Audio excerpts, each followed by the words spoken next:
international presence is considered, our presence is felt very well. Not only that, today we are recognized that India is a country which provides human existence in terms of an enlargement of choices. Last night only, one of the ladies, she runs multi-million company in Dubai, and she asked, what do you think, what is the future of architect? And that's why I showed you, that slides only. The future is very, very bright. Not only arch and architect, even the design. Design schools will have tremendous, potential in this country. Next slide, please. What else? You decide yourself, and I'm not going to deliberate on that. Now, what is the way forward? Should we only read Vedas, Upanishads, Puranas, and the old achievements, and we should feel proud? Mera Bharat Mahan? No. That is not needed, friends. What is needed then? The way forward is, I'll summarize in the end also, you choose your field. Maybe field of history. I'll share one article with you, wonderful article. This morning I was reading.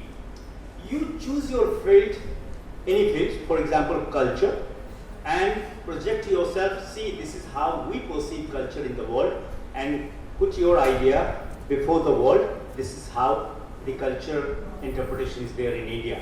You choose any field, maybe the science, right? Like what is the interpretation of the molecules? For example, physics says that the quanta is the ultimate, no? Before that, the packet of energy. But what is the Indian interpretation of that? So read Vaisheshik philosophy, you will get that idea. Unfortunately, we haven't done work in that area. You choose mathematics, you will be surprised to know the N of germ, because that's my field. You choose mathematics, that how Aryavat Siddhanta was completely different from Pythagoras' theorem. Today you ask that, okay, if I have to find out the distance between the 2 points in terms of perpendicular or square or anything else, then only the Pythagoras will help you. But you'll be surprised to know the geometry and trigonometry both were very powerful. I give you the list of the name of the people whom I have read and I still read in Indian text. So you can choose mathematics and you can say, okay, this is our understanding of the concept of that. Perhaps last time also I described that story. What happened, I was presenting a paper in University of Riverside, California. And I very proudly I claimed and I said, I come from the land which has given the concept of zero to the world. So now he is my friend because he also teaches pedagogy of mathematics in one of the universities in Turkey. Earlier it used to call Turkey, now it is Turkey. So in Turkey, and he objected this claim. He says, no, Professor Jha, please correct yourself. Zero, the concept of zero has been given to the world by the Arabian scholar. He named that scholar also. And it traveled to India, and from India it traveled to the entire part of the world. I said, even geographically, your statement is not logically tenable. So I know that he understands the concept of zero very well. So I asked him a question. I requested the chair. I said, Chairman, just give me 5 minutes more and I'll explain that why our claim is more than his claim. The chairman says, yeah, please go ahead. Because in UK and in US, in both the countries, what I have noticed, that they encourage this argument, the logical argument, logical debate and discussion. So I said, see, our cultural connotation of the concept of zero is completely different from the cultural connotation of the concept of zero throughout the world. And then he says, in what sense? I said, when a child is born in India, zero means nothing. But when the same child starts going to the school, it means a number which has no value. Further, when he grows, for the same child, zero is a number. If it is added, it doesn't bring any change. If it is subtracted, no result. But if it is a multiplied, it has the power to subsume everything within itself. सब चीजों को अपने में समाहित कर लेता है. And when it is divided by this, things becomes infinity, however the small number is. But still our journey is not complete. I said, Mr. Chairman, this is for my learned friend from Turkey, that still the journey is not complete. They spiritually and intellectually, the profound argument is this, and I told them, please allow me to speak in Hindi and then I'll translate it in English. शून्य ही अनंत है और अनंत ही शून्य है.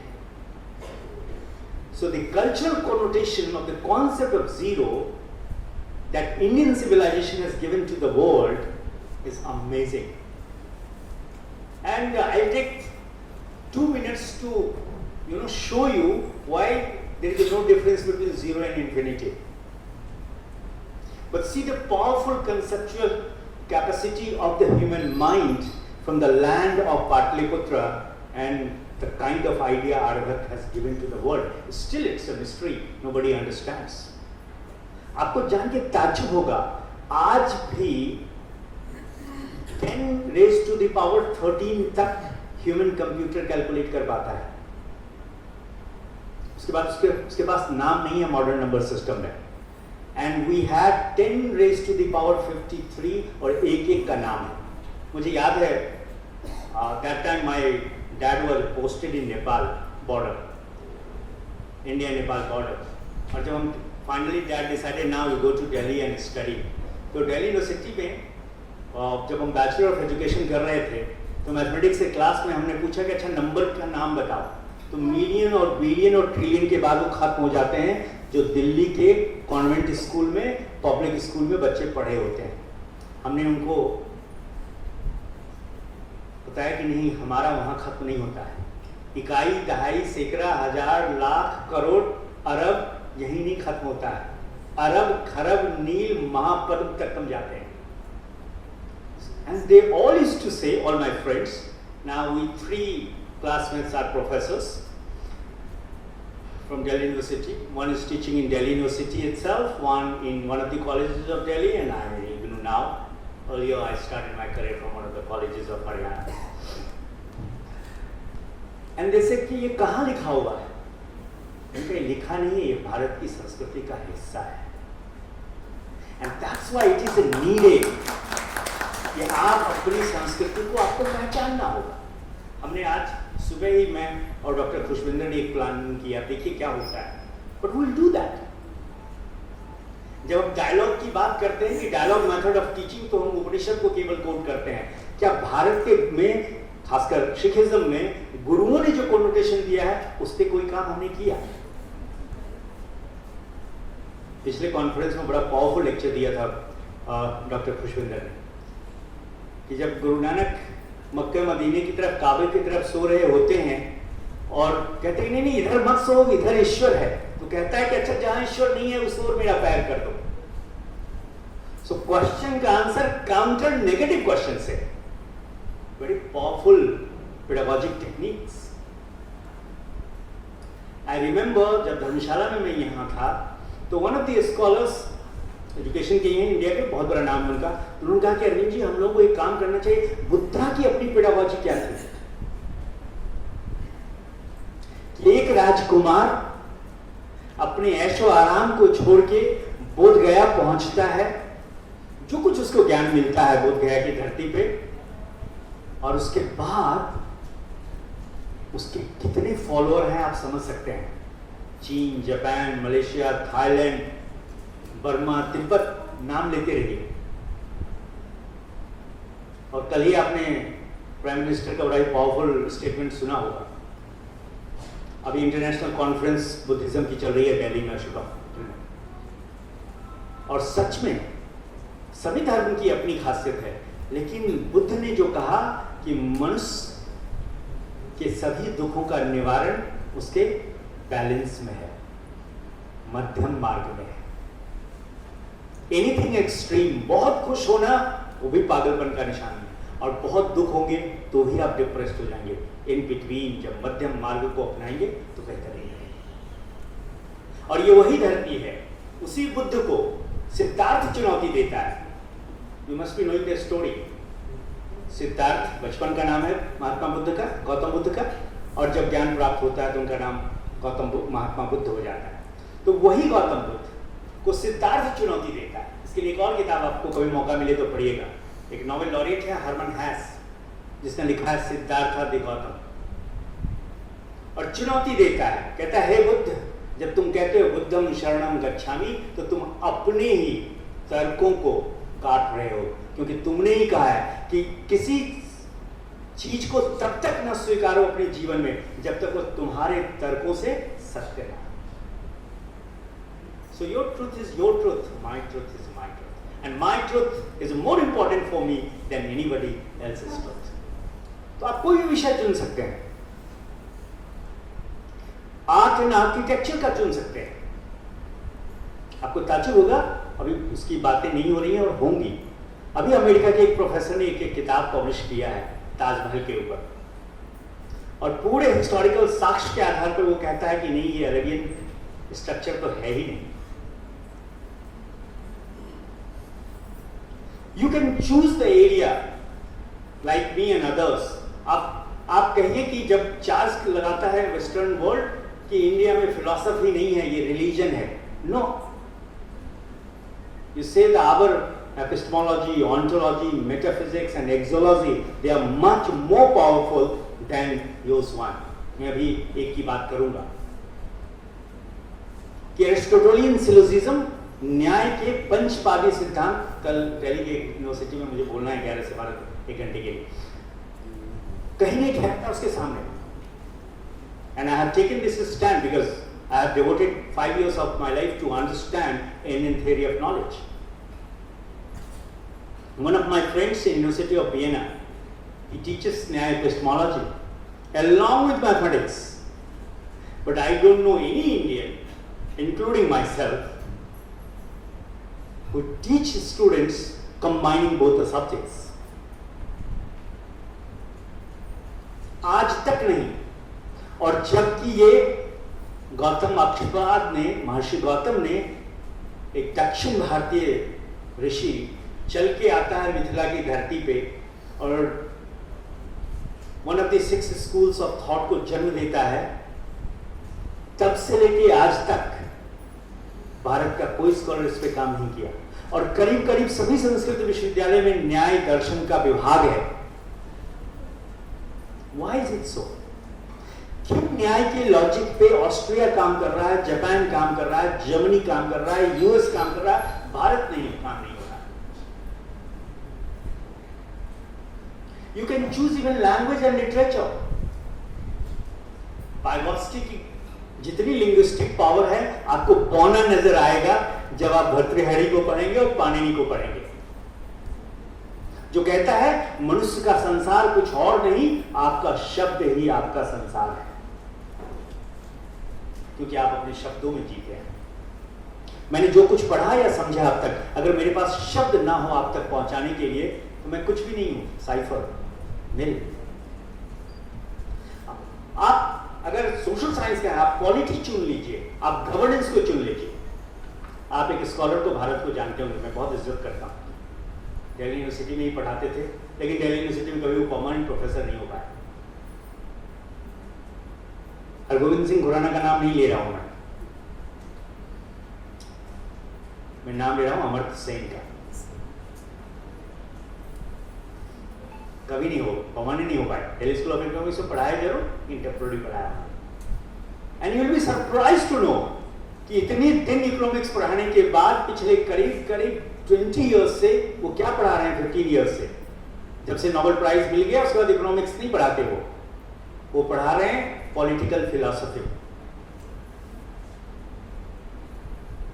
और political philosophy को पढ़ाने के लिए जिसका नोट लिया उसका नाम है जॉन रॉल्स। जस्टिस के कॉन्सेप्ट, पॉलिटिकल साइंस के जो लोग होंगे आप जानते होंगे। There are 2 very important books in modern time, not in ancient time. I'm not talking about Socrates, Aristotle, Plato, etc., etc. In modern time, one written by John Rawls and another by Amartya Sen. One is called Idea of Justice and another the Theory of Justice. और वो John Rawls के notes को लेके पढ़ाते रहे और 5 साल पढ़ाने के बाद उनको लगा कि ना, ये जॉन रॉल्स का आइडिया ठीक नहीं, जरा मैं इंडियन इसको देखूं, और तब उन्होंने किताब लिखी है आइडिया ऑफ जस्टिस। उनकी दूसरी किताब है आर्गुमेंटेटिव इंडियन, कि भारत की धरती में ही है तार्किक पावर, लॉजिकली बात करना। सो you can choose the area of polity and governance और दिखाइए दुनिया को कि ये गवर्नेंस मॉडल है इंडिया का, on the basis of ancient thought system और जो भी प्रेजेंट में हो रहा है। You can choose any field. एक यूनिवर्सिटी है जिसमें 50 पेज अगर आप 90 न्याय के किसी एक सूत्र को एक्सप्लेन करने में लिख देंगे, उसका एक्सप्लेनेशन एंड इंटरप्रिटेशन, आपको वो PhD दे देता है। ठीक उसी तरीके से कि रामानुजम के एक मैथमेटिकल इक्वेशन को अगर आप सॉल्व कर देते हैं तो आप करीब करीब फील्ड अवार्ड के करीब पहुंच जाते हैं। नोबेल प्राइज तो हर साल दिया जाता है, फील्ड अवार्ड 3 साल या 5 साल में एक बार दिया जाता है। So that is a more tough. So you can choose. Next slide please. Next slide please. You can choose medical science, you can choose psychology. I remember Dharamshala में हम दोनों लोग एक साथ थे, तो मुझसे पूछा कि okay, how come the Indian concept of personality is different from western concept of personality. हम लोग एक छोटी सी ऑर्गेनाइजेशन का हिस्से थे, इंडियन साइकोलॉजी, और वर्ल्ड का top para psychologist of the world उसको हेड कर रहा था, सत्य रामकृष्ण राव। और जब वो हम लोगों ने पहली हैंडबुक ऑन इंडियन साइकोलॉजी निकाली तो उसमें मैंने बड़ा साफ लिखा पर्सनालिटी के चैप्टर में that the Indian concept of personality is completely different from western concept of personality.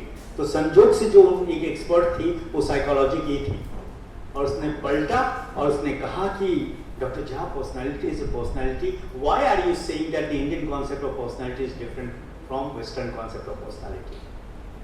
And I didn't even a second and I retaliated back. I said, the Western concept of personality is based on the persona, the mask, the outer reality. On the contrary, the Indian concept of personality is based not only, it doesn't negate the importance of the persona, the mask, the outer reality of the human existence, but also it takes cognizance of the inner reality of human being. और इसीलिए वहां पे वेदांत का जो सिद्धांत है, पंचकोशा सिद्धांत, व्यक्तित्व की को परिभाषित करने का अच्छा काम है। हमारे एक फ्रेंड है प्रोफेसर किरण कुमार, साइकोलॉजी के ही प्रोफेसर और डायरेक्टर है मैसूर यूनिवर्सिटी में, he works on that. So you can choose what is the Indian theory of cognition, Indian theory of learning. You can choose even spirituality, आजकल खूब बिकता है खासकर यूरोप और अमेरिका में, क्योंकि डिप्रेशन का सबसे ज्यादा शिकार अगर अभी कोई है तो वो यूरोप और अमेरिका हो चुका है। आपको रात में अगर 12 बजे के बाद आप न्यूयॉर्क स्क्वायर पे हो तो आपको दिख जाएगा कि कितने बीमार लोग हैं।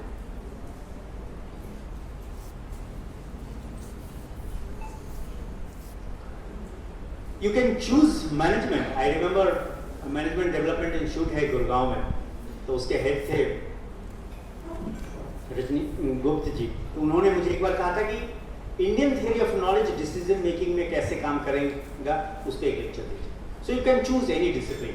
सो what I am trying to say is this, आप कोई भी एक फील्ड चुनिए, अपना सब्जेक्ट पढ़ते रहिए, राइट, और फिर उस पर अच्छे से अध्ययन करिए, उससे लिखिए, रिसर्च पेपर पब्लिश करिए, बहुत जल्दी आप नामी हो जाएंगे।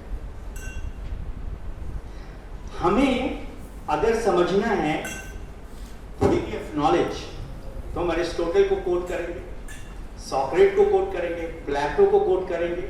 अगर मॉडर्न में हमें कोट करना हो तो हम रसल को करेंगे, एन व्हाइटहेड को करेंगे, विटगेनस्टाइन को करेंगे, लेबनीज को करेंगे, कांट को करेंगे, एटसेट्रा एटसेट्रा। लेकिन कभी थियरी ऑफ नॉलेज को एक्सप्लेन करने के लिए गौतम की याद नहीं आती है, महर्षि कणाद की याद नहीं आती है।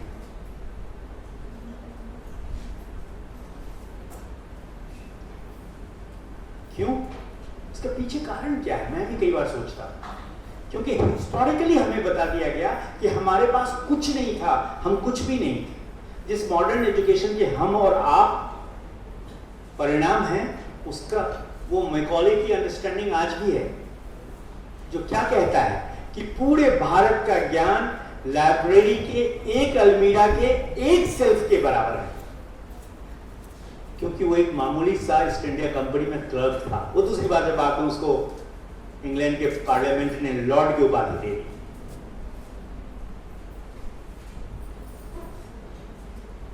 क्योंकि वो पढ़ा नहीं था, उसको पता नहीं था कि जिससे जब ये सारे लोग आए उससे पहले भारत 6 दर्शन को जन्म दे चुका था, न्याय, वैशेषिक, सांख्य, योग, मीमांसा और वेदांत। और all the 6 schools of thought अपने आप में पावरफुल है। चाहे कोई एक छोटा सा उदाहरण लीजिए, थियरी ऑफ इमोशंस को आप पढ़ना चाहते हैं, थियरी ऑफ पर्सनालिटी को पढ़ना चाहते हैं, थियरी ऑफ कॉग्निशन को करना चाहते हैं, सबकी वास्ट नॉलेज है। मैं बीएड और एमएड की सिलेबस देखता हूं तो कहेंगे हाँ, मतलब philosophy means Vedanta. Vedanta is one of the philosophy schools of thought. कितना पावरफुल कॉन्सेप्ट है जैनिज्म का और बुद्धिज्म का। So you can choose, next like this, next like this, या सो सपोज बहुत सारे लोग मुझसे पूछते हैं भाई गणित पढ़ने के बाद आपने फिलॉसफी में रिसर्च क्यों किया। उनको बताना पड़ता है, मुझे एक्सप्लेन करना पड़ता है कि मार्क्स का गुरु भी मैथमेटिक्स का ही प्रोफेसर था। मैं हेगल की बात कर रहा हूं, स्पिनोजा की बात करिए, ये सारे लोग। तो मैंने कहा जब से मैथमेटिशियंस फिलोसफर बनना शुरू किए तब से फिलॉसफी बहुत स्ट्रांग हो गया। और मॉडर्न में तो आप सबको पता है कि there are 2 books in the world जो प्रिंसिपा मैथमेटिका के नाम से लिखी गई। पहला लिखा है न्यूटन ने, और उससे कहीं ज्यादा पावरफुल है जिसको रसल और एन व्हाइटहेड ने लिखी है। Both were mathematicians. N Whitehead गुरु है रसल का, लेकिन वही रसल कहता है, वही एन व्हाइटहेड कहता है कि Russell, I think you have surpassed everyone, so give me my dictionary. कहा क्या दूं? ये छोटी सी स्टोरी है। जब वर्ल्ड वॉर चल रहा है तो क्या करता है इंग्लैंड, सारे इंटेलेक्चुअल को, देखिए किसी भी दुनिया में अगर कोई भी इंसर्जेंसी होता है तो सबसे पहले जो दिमाग वाले लोग होते हैं उसको जेल में डाल दिया जाता है, किसी भी कल्चर में और किसी भी कंट्री में। तो इंग्लैंड में भी ऐसा ही हुआ। सारे पढ़े लिखे प्रोफेसर जो सोचते थे, युद्ध के विरुद्ध बोलते थे, उनको जेल में डाल दिया गया। अब वो पढ़े लिखे उनको लेक्चर देने की आदत है, क्या करें? तो उन लोग क्या करते हैं, शाम को एक लेक्चर सीरीज करते हैं, और जो वो 50-60 प्रोफेसर थे उस जेल में बंद, एक जेल में, वो एक बोलता है और सब सुनता है। तो one of the professors Whitehead को कहा कि Whitehead, today Russell is going to deliver a lecture to us. Hey yes my student, come on, sit and have a cup of tea. Russell को कौन सुनने जाएगा? लेकिन वो इंसिस्ट किया, कहा कि no no no mister Whitehead, he has been your student, that's why you are undermining his achievement, please let's go and listen to him। तो बहुत इंसिस्ट किया, तब एन व्हाइटहेड जाते हैं उसके भी लेक्चर को सुनने के लिए, और ऐसे ही बैठ जाते हैं और रसल लेक्चर देने लगता है। एन व्हाइटहेड कहता है माय गुडनेस, इतना बड़ा थिंकर हो चुका है ये। फिर रात के 12:30 बजे, यू नो इंग्लैंड में आप बिना परमिशन लिए, टाइम लिए आप मिल नहीं सकते हैं, खासकर प्रोफेसरों से तो सवाल ही नहीं उठता है। तो रात के 12-12:30 बजे उसके सेल को नॉक करते हैं व्हाइटहेड और कहते हैं रसल। तो रसल कहते हैं, क्योंकि वहाँ टीचर हो जाने के बाद भी जब सेम प्रोफेशन आते हैं तो पहले नाम से बुलाते हैं, तो mister whitehead everything is alright? या मैं कम इन? ऑफ कोर्स, टीचर को कौन मना करेगा, चाहे 12:30 बजे रात हो या 4 बजे हो, बुला के बैठने के लिए कहते हैं। And then he said, oh my goodness, you are a great thinker. तो कहते हैं कि रसल के आंखों में हल्का सा आंसू आता है, क्योंकि टीचर रिकॉग्नाइज कर रहा होता है। तो कहा कि no, let's do something. So what can I do mister Whitehead for you? कहा if you really consider me your teacher then let's write together something. और तब दूसरा प्रिंसिपल मैथमेटिका लिखा जाता है। व्हाट आई एम सेइंग, हमारे system में इतना नॉलेज है कि हम एक अच्छा पार्टनर बनाएं, चाहे वो टीचर हो या स्टूडेंट हो या रिसर्चर हो, और बहुत अच्छे से लिखे जा सकते हैं। कोई भी फील्ड आप चूज कर लीजिए, आप स्कूल ऑफ थॉट्स को ही ले सकते हैं, उस पर काम कर सकते हैं। उस समय मुझे लगता था ये मैं क्या कर रहा हूँ, मैथमेटिक्स का आदमी क्यों मैं न्याय थियरी ऑफ नॉलेज पढ़ रहा हूँ, न्याय फिलोसफी से। But today I feel very proud of that. आप अगर मान लीजिए पूरे फिलोसफी नहीं पढ़ना चाहते हैं तो किसी एक में कि ज्ञान क्या है यही समझने के लिए आप काम कर सकते हैं, एपिस्टेमोलॉजी का काम कर सकते हैं। इस संसार का अस्तित्व क्या है हमारा और आपका क्या, आप ऑन्टोलॉजिकल स्टडी कर सकते हैं। मनुष्य जिन मूल्यों पे जीता है वो कैसे जीता है, और भारतीय संस्कृति और भारतीय दर्शन में उस मूल्य की स्थापना कैसे की गई है, इसके बारे में पढ़ सकते हैं। आप कहें कि नहीं इन सब में मेरा इंटरेस्ट है, लॉजिक तो होगा ही, बिना तर्कों के आप जी नहीं सकते। पूरे दुनिया को आप बता सकते हैं कि इंडियन फिलॉसफी रिलीजियस नहीं है केवल। न्याय फिलॉसफी ने साफ कहा कि मनुष्य के मुक्ति के लिए 16 पदार्थों का ज्ञान काफी है और उसमें ईश्वर कहीं नहीं है। ताज्जुब लगेगा आपको। शुद्ध तर्क के आधार पर मनुष्य अपने को मुक्त कर सकता है। आप नीति शास्त्र पे अध्ययन कर सकते हैं। पता नहीं आप में से कितने लोगों को जानते हैं, बताइए इंडियन हिंदू कोड बिल जो है वो किस नीति पे आधारित है? तो छूटते ही लोग कहेंगे मनुस्मृति। नहीं नहीं, मनुस्मृति नहीं है। मैंने बहुत सारे लॉ प्रोफेसर से भी इंटरेक्ट किया, वो है याज्ञवल्क्य स्मृति।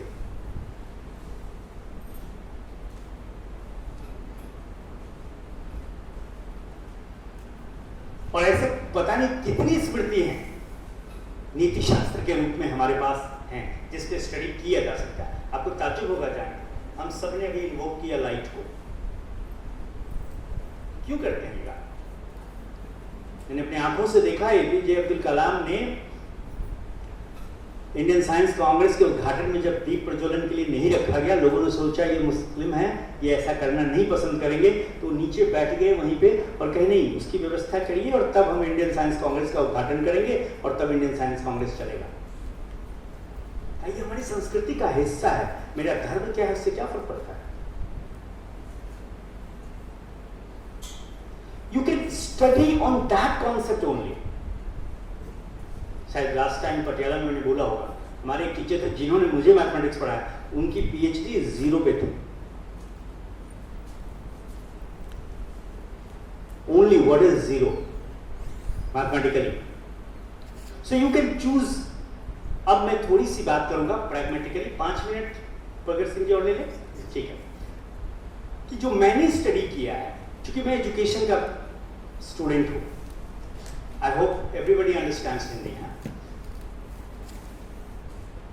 कि उसका क्या इंप्लीकेशन है इस दुनिया में। तो कम से कम 5 इंप्लीकेशन आपको बताता हूं।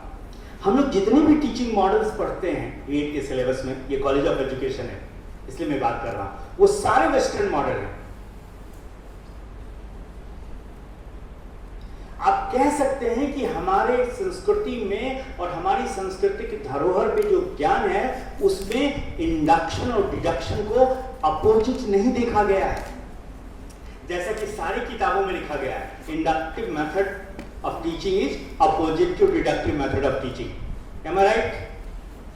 ऐसा नहीं है, ये सत्य नहीं है। ये दो विचारधाराओं की सिर्फ लड़ाई है, एक एरिस्टोटेलियन परंपरा की और दूसरी बेकोनियन परंपरा की। और अल्टीमेटली लड़ाई इतनी चली कि गणित ने कहा कि हम डिडक्टिव हैं और साइंस ने कहा कि हम इंडक्टिव हैं। आपको जान के ताज्जुब होगा, जिसमें मेरी पीएचडी है न्याय थियरी ऑफ नॉलेज, वो बड़ा साफ कहता है कि induction and deduction both are 2 faces of the same coin. किसी जमाने में सिक्का का एक घिस दीजिए तो चलता नहीं था, दोनों जरूरी है, दोनों दिखना चाहिए। उसको मैंने कंक्लूड इस तरीके से किया, in this world no induction is a possible without deduction and no deduction is a possible without induction. अब करना क्या होगा? पीएचडी तो मिली, करना ये चाहिए था कि अब अगर इतना पावरफुल स्टेटमेंट हमने अपने पीएचडी थीसिस में लिखा तो उस स्टडी को कंटिन्यू करना होगा और प्रूव करना होगा कि why induction is not opposite to deduct, not only logically but mathematically as well. फिर दुनिया एक्सेप्ट करेगी आप। और इसीलिए भारत पिछड़ा। ठीक है, आप कह सकते हैं कि हम गुलाम रहे, हम पे आक्रमण हुआ, हमारी संस्कृति को हमसे छीन लिया गया, आपके इतिहास को बदल दिया गया। अभी जसपाल जी, कुछ दिन पहले मैं एक गवर्नमेंट कॉलेज कश्मीर गया था, तो higher education in the state of Jammu and Kashmir पे लेक्चर था। तो बहुत पहले मैंने प्रॉमिस किया था, तो वो टलता रहा, 2 बार 3 बार 4 बार फाइनली गया। तो नाम नहीं लूँगा, अच्छे बड़े सिंसियर लगे मुझे। वो कह रहे थे कि जब कश्मीर में हायर एजुकेशन की शुरुआत, वो ईयर बताया उन्होंने, और दोनों का सरनेम भट्ट था। मंच पे ही मेरे साथ बैठे थे। मैंने कहा मैं आपको ऑफेंड नहीं कर रहा हूं, लेकिन मैं आपको करेक्ट कर रहा हूं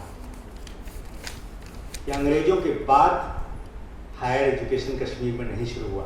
हमने कहा जो आपके पूर्वज ही, मैंने ऐसे ही कहा, आपके पूर्वज ही, जिनका नाम था जयंत भट्ट, और दुनिया की ऐसी तर्क दी थी जिसका काट आज तक पूरी दुनिया में नहीं है। आप भुला दिए उसको, क्योंकि आपके इतिहास को भुलवा दिया गया आपसे। ये हमारे साथ भी हुआ।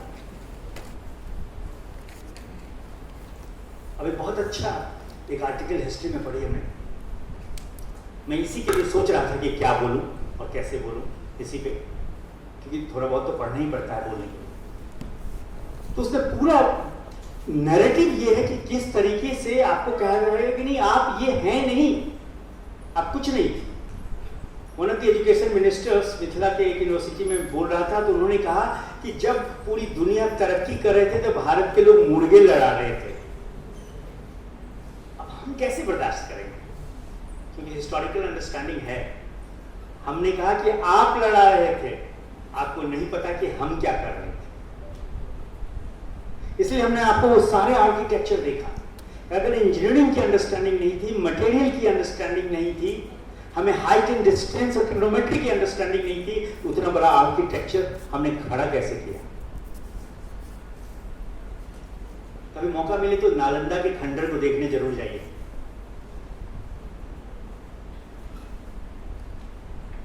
बहुत पीड़ा होती है उसको देख के। 6 महीने तक उसके लाइब्रेरी की सारी किताबें जलती रही।